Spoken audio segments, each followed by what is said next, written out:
And every week, the field of Democratic candidates running for president grows, and the slow burn of competition in First in the Nation, New Hampshire, continues to heat up. In that field, everyone wants to corner the market on ideas. One candidate who's been busy rolling out one big proposal after another is Senator Elizabeth Warren, who is our guest this morning. Senator, thanks for joining us. Thank you, Adam. It's good to be here. So the latest big idea is breaking up the big tech companies, Amazon, Facebook, Google. Explain how they would change under your plan. So first, think how they work. So let's start with Amazon. It's an easy one to see. They run what's called a platform. That's where you may go to check out 46 coffee makers and who can deliver in the next 24 hours. That's the platform. And lots of sellers come to that platform. In fact, 49% of all online retail sales happen at Amazon. And just to give you a comparison, only about 8% of physical sales happen at Walmart. So that tells you how big Amazon is. So Amazon runs this platform. That's great. That's cool. But they have a second business. They collect information from every single transaction. They collect information on the buyer and they collect information on the seller. And then they look at those sellers and say, that one is starting to make big profits. They're doing really well. So we think what we'll do is they've got pet pillows going. We're going to run Amazon pet pillows and we're going to jump right in front of them. We'll push them back to page 6 on the search. We'll stay up in front and scoop up all the business that this other little tiny business spent all their time and effort developing. So here's what the breakup means. You can have the platform, think of this like baseball. You can be an umpire, that's great, or you can have a team in the game. But you can't both be an umpire and have a team in the game. So the breakup means for anybody, you'd still be able to go to Amazon to the platform, but Amazon wouldn't be getting a competitive advantage and driving a whole bunch of other little businesses out of business. What's the advantage to the consumer there? So the advantage to the consumer is it protects over time competition. You know, right now, there's actually less investing in venture capital going on in the zones around Amazon, Google, Facebook, and you know what they're called by investors? The kill zone. Because it means you've got a great new idea, you've got something fabulous you want to get out there and try to sell or develop. People don't want to invest in you, the guys who understand how this works, because they say one of two things is going to happen. Amazon, Google, Facebook will either just crush you and put you out of business, or they'll just buy you up and absorb you. And that means competition doesn't work. See, here's the thing. I believe in markets. Markets create an enormous amount of value, but only when they're competitive markets, when they have rules to protect competition, and when you've got a cop on the beat to make sure those rules are enforced. Social media played an unfortunate role in this attack in New Zealand. Facebook was streaming this live. To what extent should a social media company be responsible for what happens? Certainly this is, they don't know when these things are coming, but for the hate and the violence that end up being broadcast to the world. Well, for me, it starts with the fact that this is yet another demonstration of how powerful these tech companies have become. And in our lives, how powerful they are economically, but also how powerful they are politically and socially, how much of the world they are beginning to change. And with that comes great responsibility. I think that the time has come for putting much more responsibility on these tech companies for what's happening out in social media. This really worries me. But how do you do that, though, with the First Amendment? Obviously, the idea of liability versus the ability to speak freely. I'm a strong supporter of the First Amendment, absolutely. On the other hand, we all have known for a long time, Supreme Court has said you can't yell fire in a crowded theater. Right now, when social media is used in ways like the despicable way that it has been used in this shooting in Christchurch and broadcast around the world, then we have a social media that's actually putting the rest of the world at risk.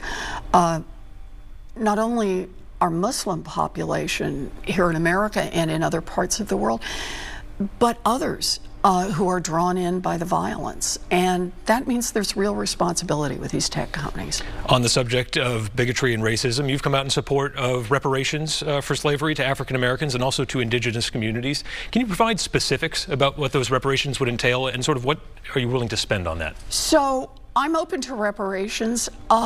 Think of it this way. Our country was founded on principles of freedom, but also on the backs of slaves.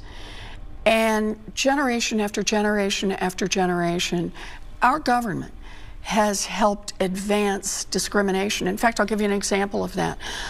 Into the 1960s, the federal government was subsidizing the purchase of homes for white people, but discriminating against the purchase of homes for black people. It was called redlining, and that was federal law.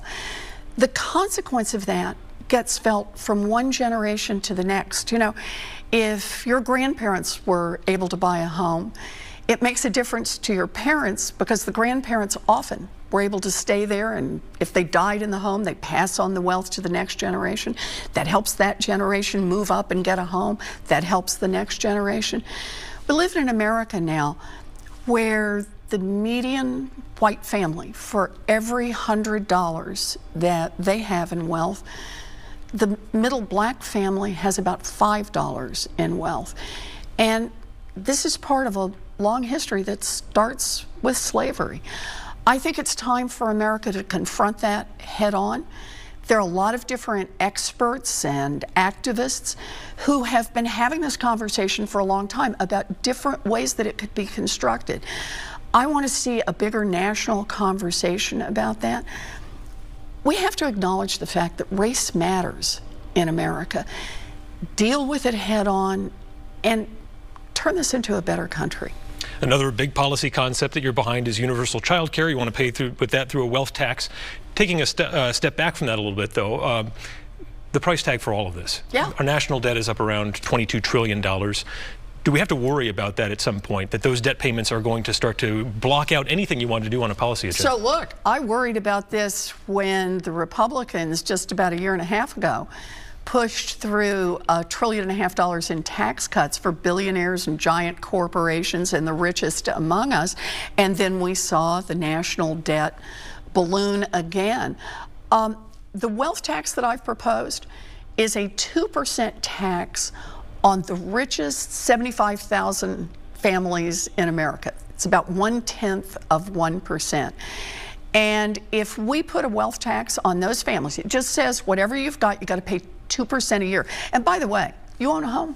I do. You're paying a wealth tax right now. It's just called property taxes. All I'm suggesting here is the property taxes for the ultra, ultra, ultra wealthy ought to include their Rembrandts and their diamonds. Because if they paid a property tax on that and put it back into the kitty, it would produce just short of $3 trillion. Now that's money that we could use, for example, to pay for universal child care, to start rebuilding our infrastructure, to bring down student loan debt, and still have money left over to reduce the debt. I start with how to pay for this, and I also start with a basic principle of fairness.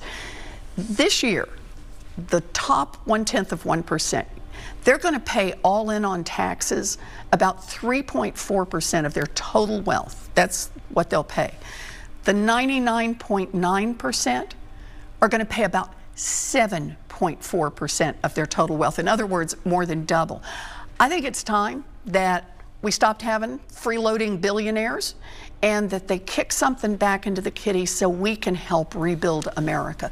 You know, after all, these folks built their great fortunes or inherited them in an America that we all help pay for the schools to educate those kids that became their employees.